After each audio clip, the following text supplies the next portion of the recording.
Você está acompanhando a Rádio Cultura de Foz do Iguaçu, uma emissora da Rede Costa Oeste de Comunicação. Eleições 2020. Seu voto tem poder. Lebe aqui comigo, tá o Dante, tá o Nélio Sander e conosco também, já aqui no estúdio da Rádio Cultura, Paulo McDonald Guise. Nasceu lá em Uruçanga, Santa Catarina, em 17 de outubro de 1948, é engenheiro civil, é sociólogo, é empresário, é filiado ao partido Podemos. Foi vereador em Foz do Iguaçu de 1989 a 1992, foi vice-prefeito de Foz do Iguaçu de 2001 a 2004, eleito prefeito de Foz do Iguaçu nas eleições de 2004 e 2008, exercendo mandatos entre 2005 e 2012. É filho de Tito Oliver Guise e da dona Adriana Caruso McDonald Guise. Paulo McDonald, bom dia, candidato. Obrigado pela presença, pela consideração aqui com o jornalismo da Rádio Cultura e participar dessa rodada de entrevistas aqui com o nosso jornalismo enquanto eleição não vem. Bom dia, obrigado pela sua presença. Bom dia, Nelson. Aliás, comentando o debate de ontem, é difícil um debate com 9. Você levanta temas importantes que você quer ver debatido e o outro troca de assunto, vem falar de coisas diferentes. Você não consegue aprofundar um assunto. Você não consegue detalhar. Eu, por exemplo, tentei mostrar como é que a gente ia aumentar o número de creches, como é que a gente ia fazer para trazer... Consegui falar só de 0 a 3 anos. Não consegui falar as CMEIs, que eles chamam, eu chamo de creche, de 4 a 5 anos. Eu tinha os números, exatamente quantas vagas precisam, quantas as situações. Mas, Paulo, eu tentei falar. Se você me permite, é o seguinte, a Rádio Cultura, ela está tendo, sim, está imbuída do melhor propósito do mundo, no sentido de dizer o seguinte, enquanto democracia, vamos pegar todos os candidatos para minimamente Nelson, eu não se estou me apresentar. queixando. Não. Só para dizer, e o que a gente pega em termos... Pô, a gente se debate aqui. A gente se debate aqui e diz o seguinte, poxa, mas se coloca no papel do candidato. Mas como é que eu tenho 30 segundos aqui para dizer que eu vou fazer tal programa? É Foram difícil. 5 horas e meia ontem de transmissão. Olha, 5 horas e meia. E eu tenho certeza... Não, mas você escuta, eu eu tenho elogio, Sim, foi um grande evento, isso talvez foi fácil de o maior entender. da história de Foz até hoje. Agora, eu agradeço a oportunidade de que o que não pôde ser dito lá no debate, devido à escassez de tempo, 9 debatedores, que hoje eu posso aprofundar aqui. Então vamos lá. Paulo, 11 horas e 7 minutos. Como é que vai a campanha? A campanha vai bem, Nelson. Eu tinha aqui uma questão seguinte, nós vamos terminar essa pandemia com a sociedade com sérios problemas. Um deles é a fome. O pessoal desempregado, ficou um tempo recebendo aquele auxílio, mas e agora? Como é que faz? Nós vamos ter que tomar alguma providência? Tem gente passando fome. Nós estamos pensando em fazer uma grande distribuição, cadastrar todo mundo e voltar com a cesta básica. Até que a coisa se organize, até que os empregos sejam gerados, que a cidade volte ao normal. Vai precisar... Nós já tivemos até fazendo as contas, quantos precisam. Se estima alguma coisa entre 10 a 20 mil cestas. Para a pessoa não morrer de fome. Porque não tem emprego, não tem ganho, não tem renda. Como é que vão fazer? É essa hora que a prefeitura tem que agir. O poder público tem que estar atento para enxergar isso e tomar as medidas necessárias. Nós estamos raciocinando uma bolsa de R$100. Cesta básica de R$6. Se a gente distribuir 10 mil, é 1 milhão mês. Que isso demore 6, 7, 8 meses, são 6, 7, 8 milhões. Que nós vamos ter que achar algum lugar para pôr, porque a sociedade não pode viver, uma cidade não pode viver com um drama desse. É um programa fundamental. E nós vamos precisar botar em prática isso. Você quer ver outra coisa? Nós estávamos falando antes, no intervalo, da saúde. Nelson, pré-natal teve uma redução de 74%. Você sabe o que é a ausência do pré-natal na saúde de uma criança? A consequência é triste. Nós temos o preventivo de câncer de mama, que em 2019 era feito 2.223, em 2020 só 598. Significa que a mulher que estava com princípio de câncer de mama, que podia ser detectado no exame simples, não foi. E aquela doença cresce e vai ficando mais grave. Você vê como nós estamos saindo da epidemia. Coleta preventiva de colo de útero, você vê, em 2019, 3.922. É um dos cânceres mais agressivos da mulher. Esse ano, 452. Quer dizer, 3.500, não mantendo a média histórica, deixaram de fazer esse exame. Como é que vai ser agora? Nós vamos ter que fazer esse exame, vamos ter que correr com isso, vamos ter que montar a estrutura. A cidade não pode permitir que essa doença se alastre assim, no momento que falta previsão. Nós temos que contratar gente, aumentar os estoques, ver o que é mais importante, investir no importante. Você quer ver uma coisa? Saúde da criança e adolescente, 27 mil procedimentos a menos. Você está percebendo o que está acontecendo? São 11h10. Então a rodada de pergunta começa com o Nélio. Bom dia, Nélio. Só que eu concluí aqui o raciocínio da saúde. Conclui. Daí o Nélio Consultas agendadas, 20 mil a menos de especialidade. Então muita gente que estava com sintoma, com a dorzinha, com a coisa na barriga, na cabeça, no coração, não fez exame. Isso vai estourar agora. Nós temos que preparar a cidade para enfrentar essa pandemia, enfrentar mesmo, porque o serviço de saúde pública foi completamente desestruturado. De biópsia, em 2019 foram feitas 413, esse ano zero, nenhuma, Nelson. Zero. Cirurgias eletivas, 500 deixaram de ser feitas.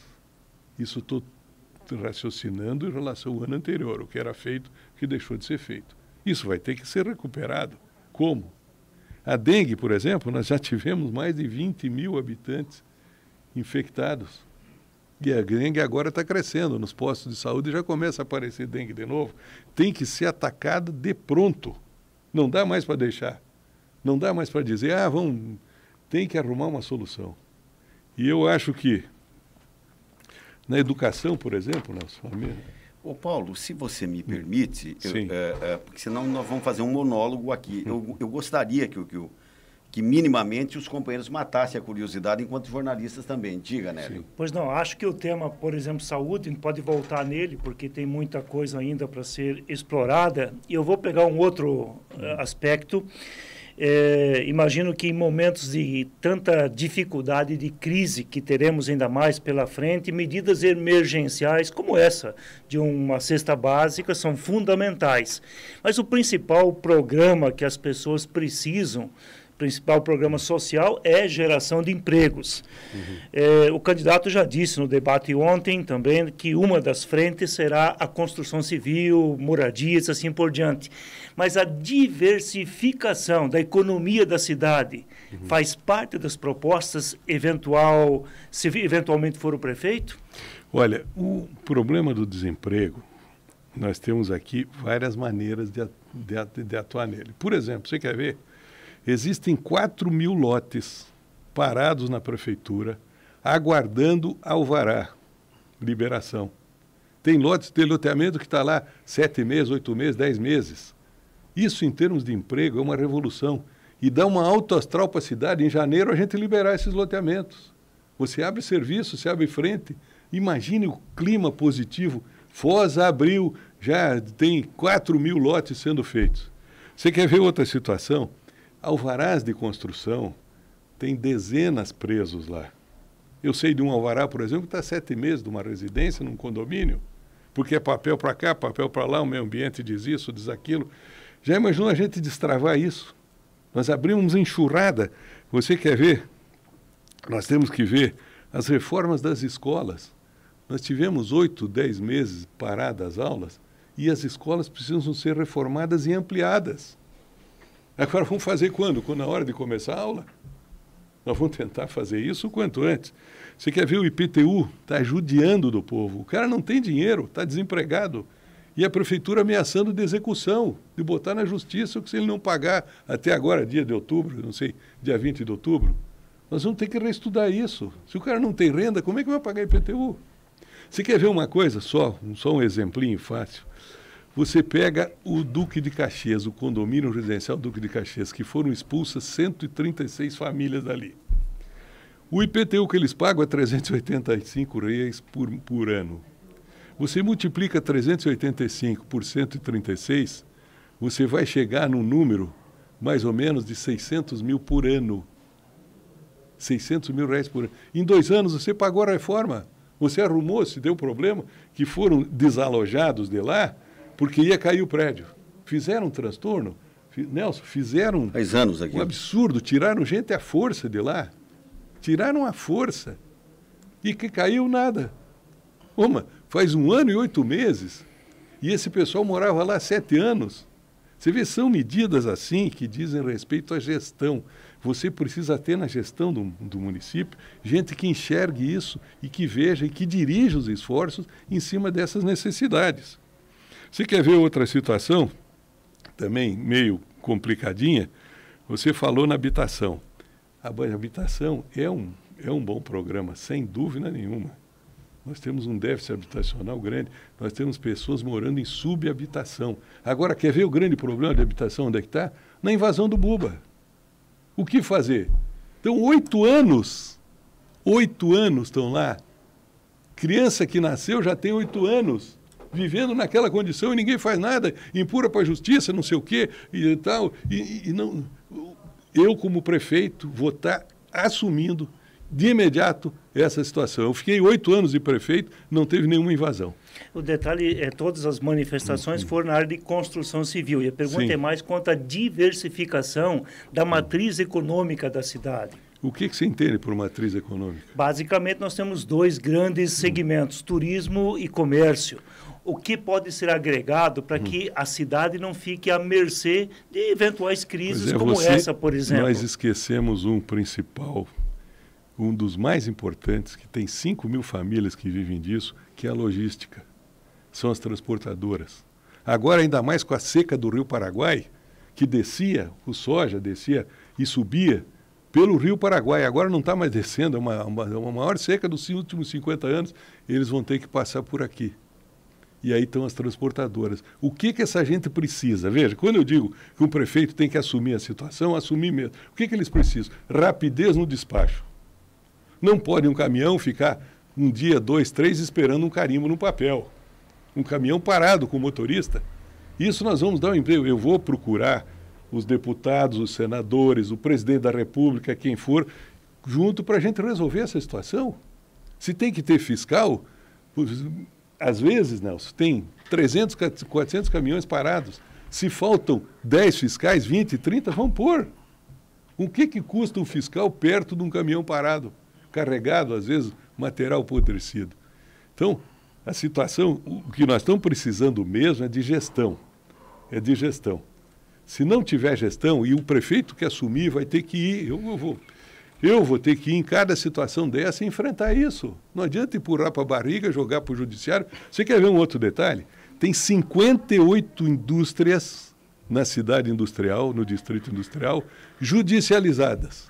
Foram para a justiça para rescindir o contrato, para tomar o terreno do cara, porque ele tinha que construir 1.000 metros, construiu 500, porque ele tinha que gerar 100 empregos, gerou 50, porque o terreno era 10 mil metros e ele não está subutilizado, e vai para a justiça. Aí o juiz vai ter que escutar as partes. Enquanto isso, o cara fica com a atividade dele parada. Ele não pode fazer, ele não pode pegar o empréstimo, ele não pode dar como uma certidão, tirar uma certidão negativa, garantia, não. Eu vou negociar 1 por 1. Meu amigo, você tinha que construir tanto e tinha que gerar 50 empregos. Você está gerando 20, 25. Você vai reduzir a área proporcionalmente e leva para o juiz homologar, para o promotor está aqui, ó, o acordo, mas não vamos parar a economia.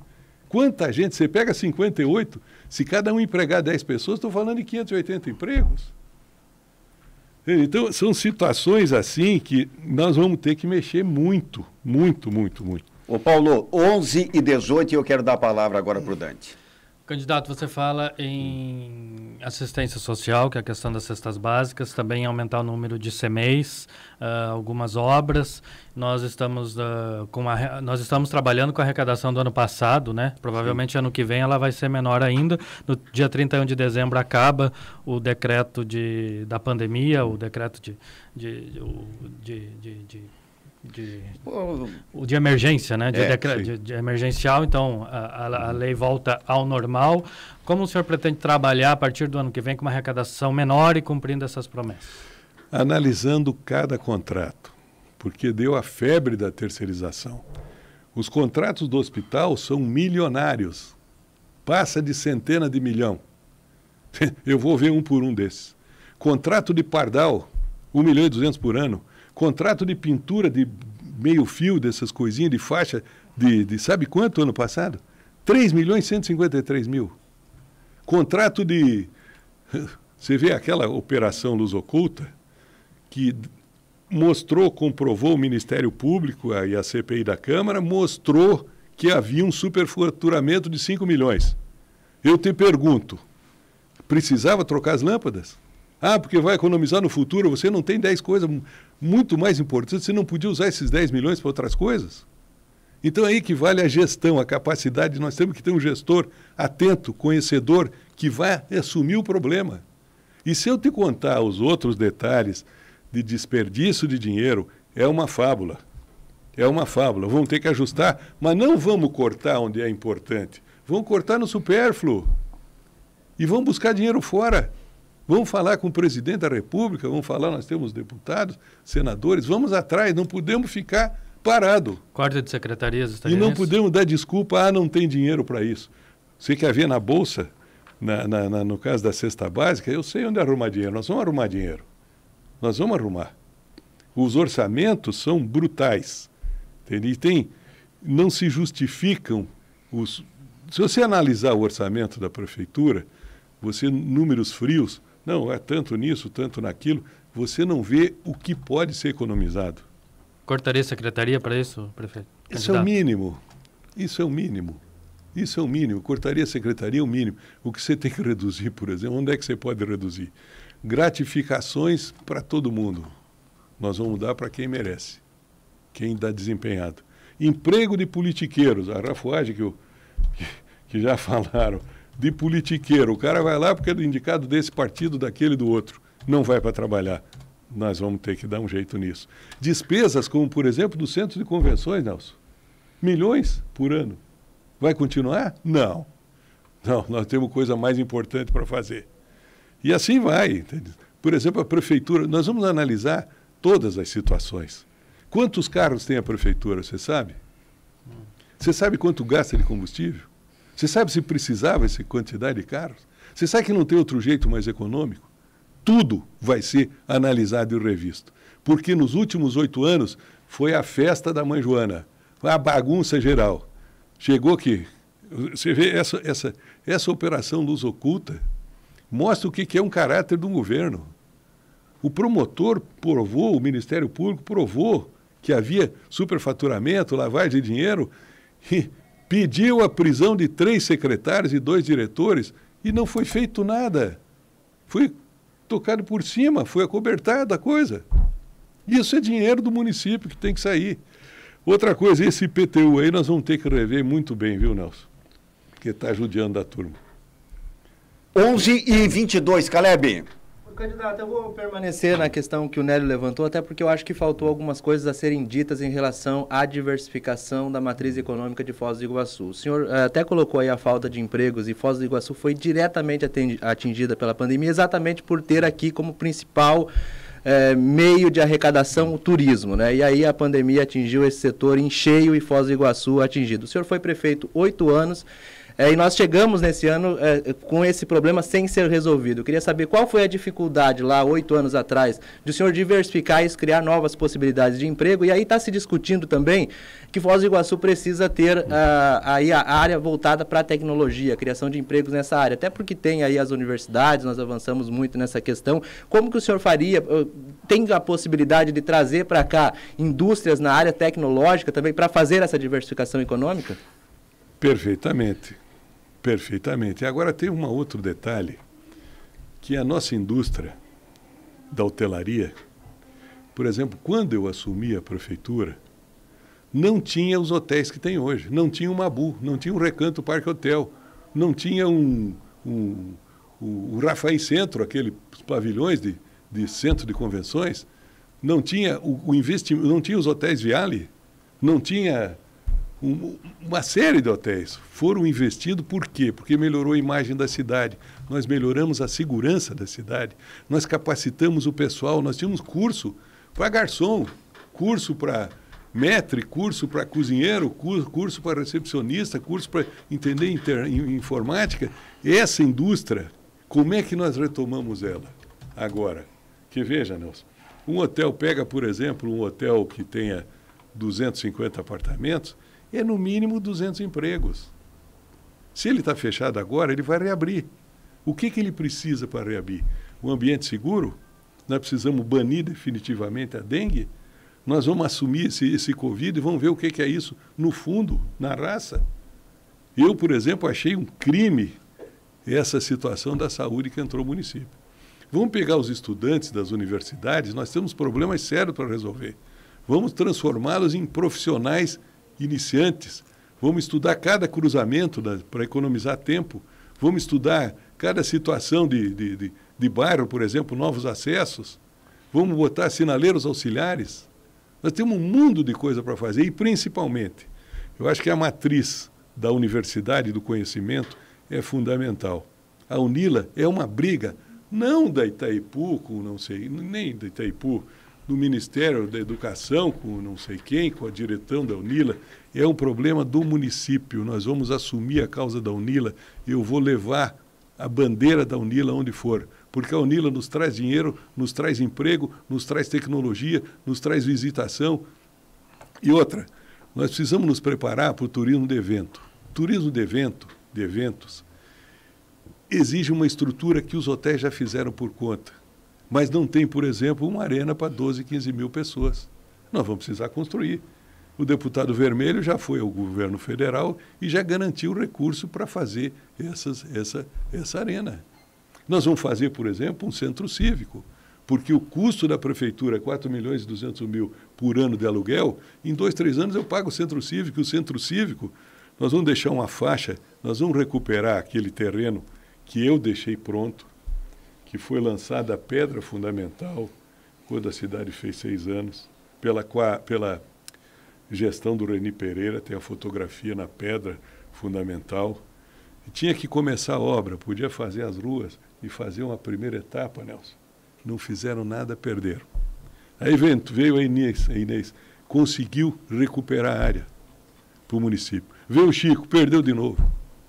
E nós vamos recuperar essa área, porque o centro cívico é racionalização, é economia, é uma série de motivos. Aliás, esse troço de perder área virou um costume. Eu vi aqui agora que essa administração doou 15 mil metros quadrados, que era a área de ampliação do hospital, que é para a Receita Federal, que está usando para campo de futebol, piscina e chácara de lazer dos servidores. Eu tinha negociado isso, eu ia dar para eles a antiga instalação dos funcionários da Varig. Esse hospital vai ter que ser ampliado. Mas veja, uma área dessa seria uma oportunidade extraordinária de você melhorar, nós temos faculdade de medicina, nós temos um monte de coisas a serem feitas, nós temos cirurgias para ser feitas, pode ser um grande hospital, doar a área. Em cima do quê? Por quê? Porque a Receita estava usando um pedaço lá no fundo, negocia, eu vou dar para vocês o fundo, vocês deixam à frente para nós. Nós temos que ampliar o hospital. Nós vamos ter que ampliar esse hospital. Ô Paulo, 2 minutos para nós ir para o intervalo, mas eu continuo, digamos assim, mais ou menos dando sequência naquele que começou com o Nélio e foi para o Caleb e tal, fazendo uma observação. Você pega Medianeira, quer dizer que é um Morumbi em termos de pessoa, um bairro Morumbi em termos de pessoa, e você tem tudo aquilo que nós falamos de agronegócio, por exemplo, né? 2 grandes cooperativas ali a fazer inveja entre as maiores do Brasil. A economia de São Miguel do Iguaçu, de certa forma, é muito voltada para o agronegócio. Santa Terezinha de Itaipu, a 10 quilômetros de distância também, tá? E nós, nas madrugadas, mandando alguns ônibus de pessoas aqui de Foz do Iguaçu, né, para ir catar pena de frango, para cortar frango, etc. e tal. Me parece o seguinte, essa diversificação, não estou dizendo que tem que ser frigorífico, mas essa diversificação de outras frentes, digamos assim, de desenvolvimento econômico, por indústria e tal, não é possível em Foz? É possível, sim. É perfeitamente possível. Eu vou te dizer mais uma curiosidade, Nelson.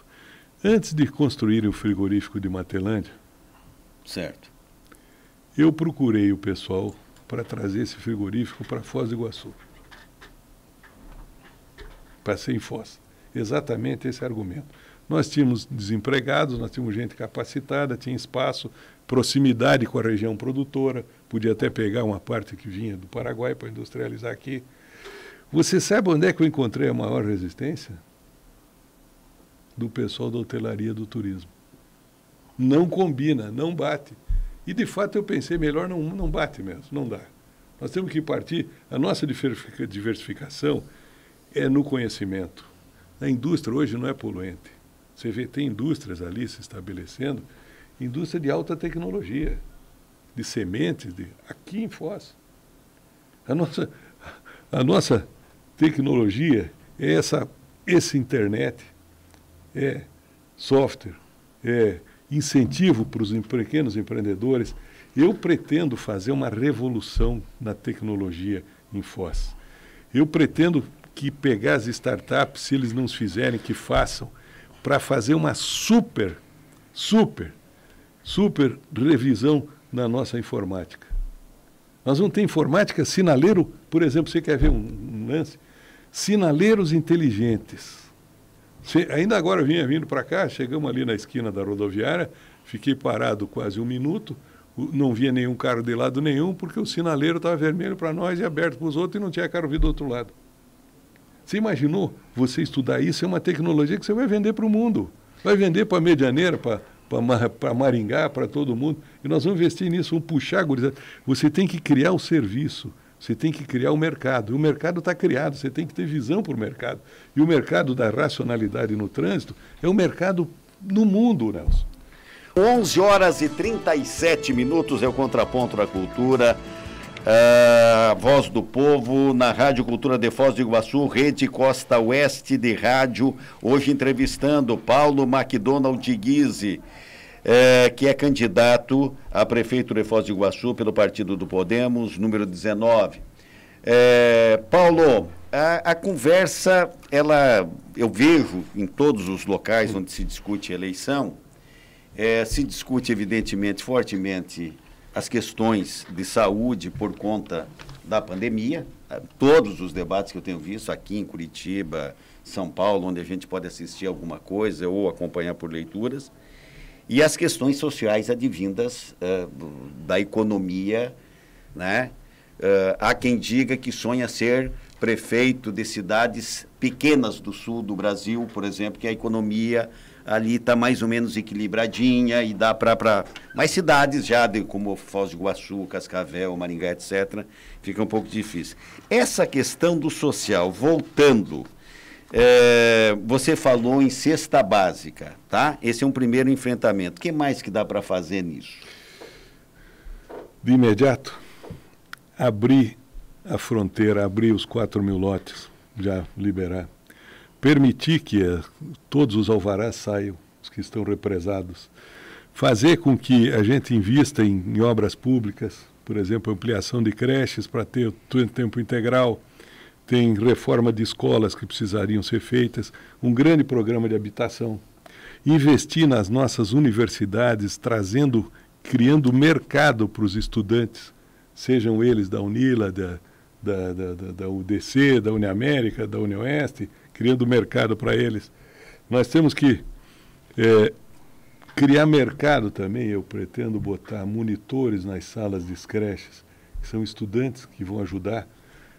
Veja, Nelson, em qualquer sala de aula você tem, vamos dizer, com 36 pessoas, alunos, você tem em média 1/3 de bons, 1/3 de médios e 1/3 de fracos. Isso é a lei dos 3/3 lá, até o Mao Tse Tung que desenvolveu isso. E se você aplicar, não é bem 1/3, pode ser 1/4, os números variam, mas existe isso.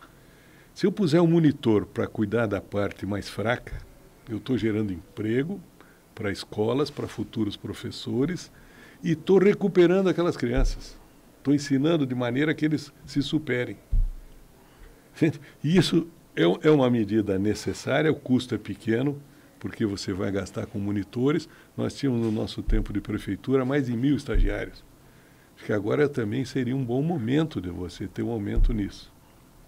Mas você, puxando esse assunto, eu tenho as grandes obras públicas, por exemplo, a Arena Foz, que nós temos o recurso praticamente garantido em Brasília, os 4 CMEs, que eu vou dar um jeito de arrumar o dinheiro para fazer, um no Morumbi, lá do lado da Escola Emílio de Menezes, outro no Cidade Nova, outro no Porto Belo, e o 4º ainda nós estamos estudando onde vão fazer.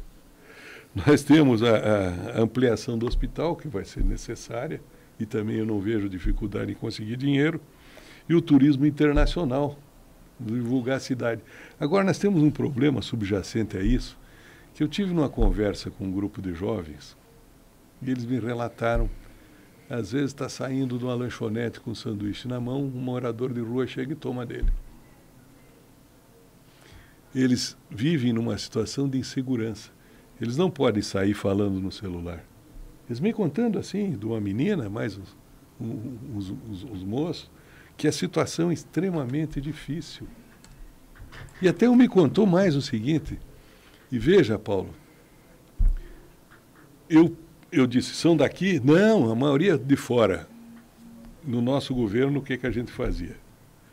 Tinha uma equipe, aliás, nós trabalhamos junto com as entidades de proteção, igrejas, religiosos, entidades de atenção social, que pegavam esses jovens. O senhor mora onde? A Guarda Municipal também tinha essa função. O senhor mora onde? E aí, moro em Cascavel. Aqui o senhor não vai poder ficar. Vamos dar um banho no senhor, vamos lhe dar comida e vamos botar passagem, o senhor vai voltar para Cascavel, que aqui não dá. Sinto muito. Na rua, não. Eles me contaram que tinha um casal de Florianópolis, que estava morador de rua ali em torno da Praça do Mitre.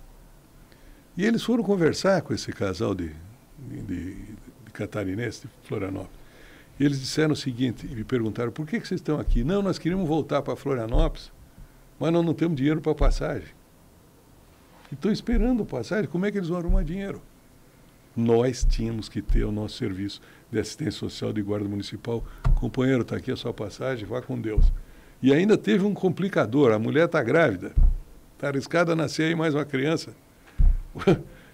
Você entende? Isso é uma atenção que uma cidade tem que se dedicar. Você não pode... Você vê, é um problema para o jovem de segurança brutal, até segurança física, porque eles agridem, eles tomam, está precisando ver o outro com sanduíche, ele acha que tem no direito, porque que ele tem ou não tem. E nós vamos reorganizar essas entidades, por exemplo. Nós tínhamos aí entidades de benemerência mantidas pelas igrejas evangélica e católica, que atende os drogados, que tenta recuperar. Isso aí eu recebi reclamações de vários encarregados, chefes disso, pastores e até da Igreja Católica, dizendo que tiveram que fechar porque foi lá a vigilância sanitária dizer que não podia isso, não podia aquilo, exigências absurdas, que não podia ter construção de madeira, tinha que ser metal, porque a cozinha tem que ter panela de inox. Você entende a coisa, Nelson? Você percebe onde é que nós estamos? Numa situação dessa, quanta gente morou em casa de madeira? Você não pode ter uma casa de madeira para atender o pessoal que está numa situação de desfavorecida, de vulnerável. Tem que ser. E fecharam. E a vigilância sanitária deu conta, não, porque a lei diz isso e não sei o que, está aqui a norma. Muda-se a norma. É aí que nós precisamos de um gestor que tenha coragem de pegar essa norma e discutir essa norma. 11h44. Nélio, faz uma pergunta. No começo da entrevista de hoje, candidato, o senhor trouxe dados e apontou para dificuldade na área de saúde. Pegando o seu tempo de mandato no Executivo aqui em Foz do Iguaçu, na construção do Hospital Municipal, Depois passaram alguns modelos de gestão, para pegar outra palavra que o senhor tem usado bastante, a necessidade de gestão. Eu não vou lembrar de todos, mas lembro de Fumpeia, Vilela Batista, OS. Nessa eventual nova gestão, que maneira de gestão no hospital municipal e na saúde municipal o senhor implantaria? Olha, eu já vi uma situação que não é o modelo. Vários modelos funcionam. É quem está no comando. Se quem está no comando, você lembrou bem, porque a construção é uma coisa rápida. Não tem coisa mais fácil no mundo que fazer um asfalto.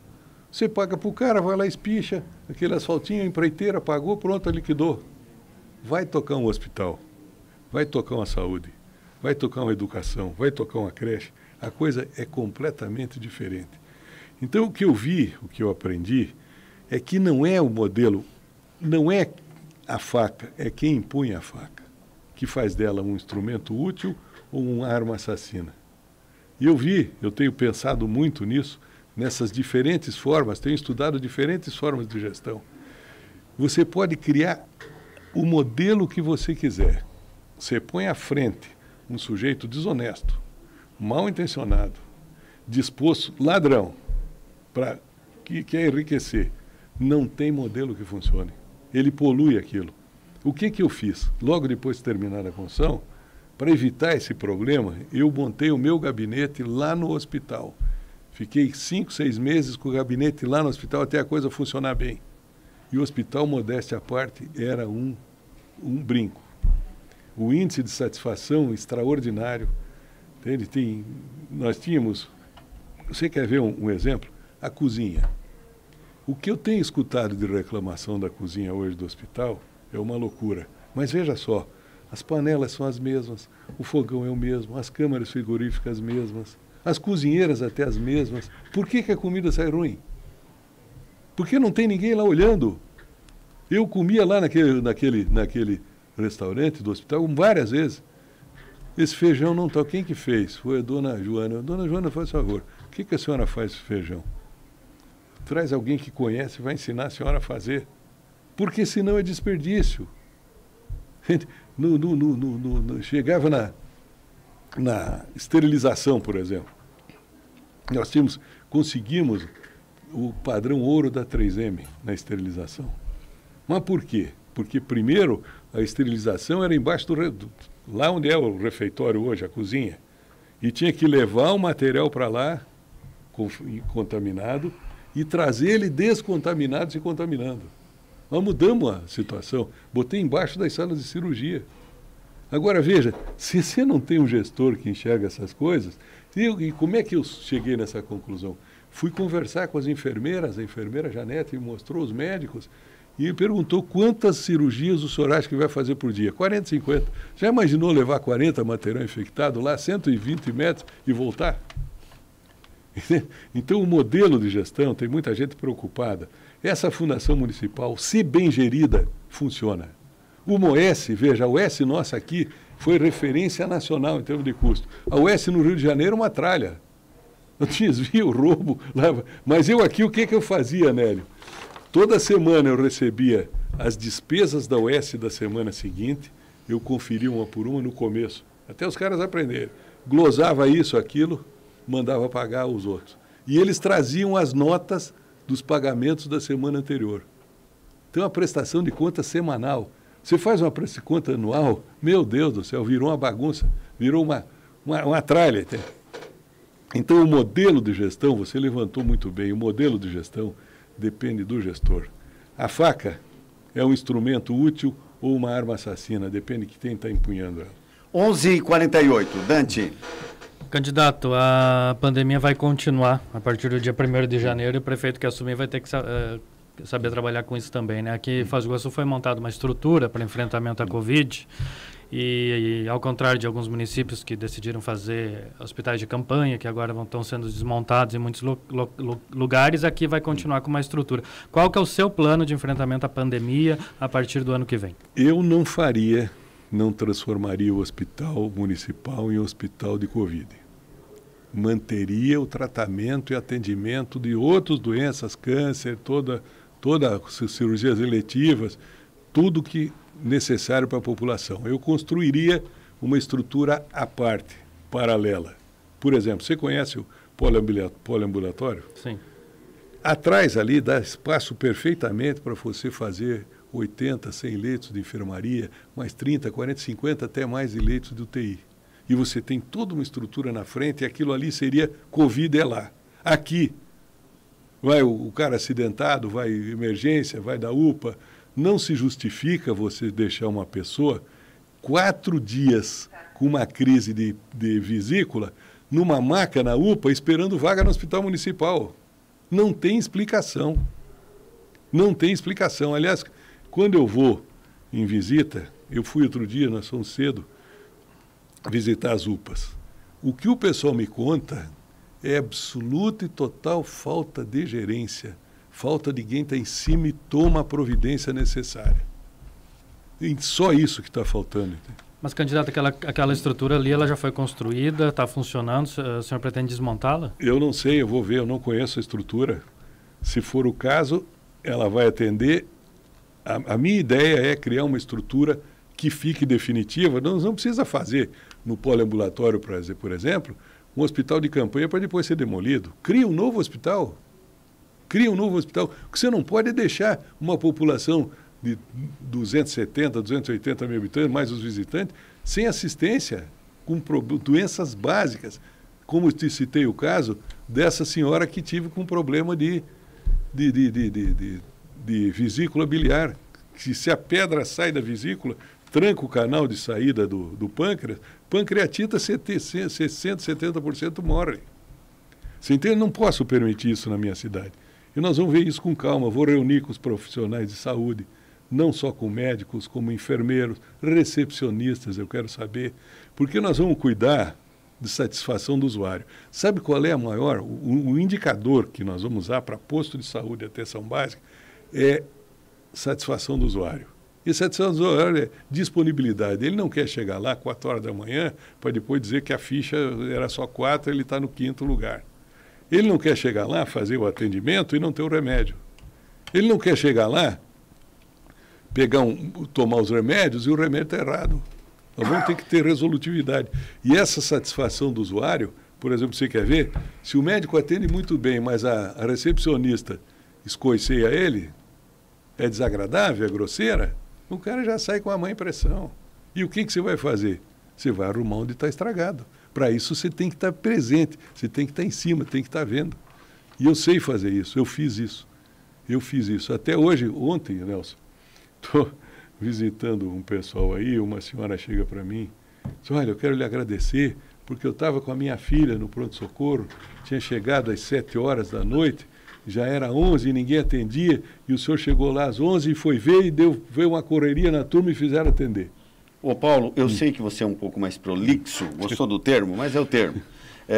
Mas eu quero encerrar, porque 11h55 a gente tem que encerrar, e eu encerro dizendo o seguinte, até fazendo uma correção, que você foi vice-prefeito entre os anos de 97 e 2000, e eu discorri aqui o resumo da tua biografia, e você foi vereador, e vice-prefeito, e prefeito novamente, e, enfim, quem fez o que você fez, participou de outras eleições, etc., quem fez o que você fez... Alguém pergunta assim, não está na hora de pendurar a chuteira, por que você vem mais uma vez, resume isso, porque às 11h55 eu paro? Porque eu estou vendo a desastre que está essa cidade, né, em cima, com uma péssima gestão, irresponsável, até tocando, desgastando, e eu quero ver a minha cidade bem. E eu tenho uma missão na minha vida. Tudo que eu sei, o que eu aprendi, o que eu vivi, o que eu li, eu quero botar a serviço de Foz do Iguaçu. Eu não teria cara de me omitir agora de uma luta dessa. Eu não teria... Os meus amigos me dizem, Paulo, largue mão, você já foi 8 anos, você já fez a tua parte. Não fiz ainda. O melhor eu estou para fazer. Entende? Eu tenho muita coisa. O que dei aqui foi só um aperitivinho do que a gente pode fazer numa cidade.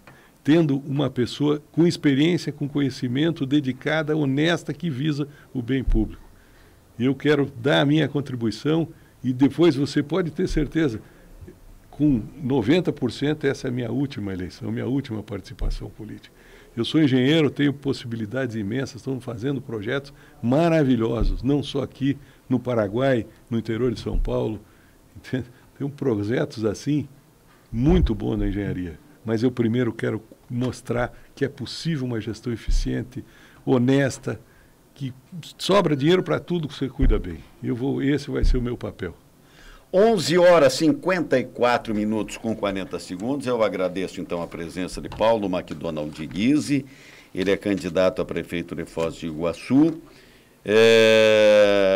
E eu acho que essa é, talvez, a última entrevista que a gente faz com o Paulo antes da eleição, né? Obrigado, viu, Paulo? O debate do dia 12 tem de o novembro. debate do dia 12 também. Eleições 2020. Seu voto tem poder. Você está acompanhando a Rádio Cultura de Foz do Iguaçu, uma emissora da Rede Costa Oeste de Comunicação.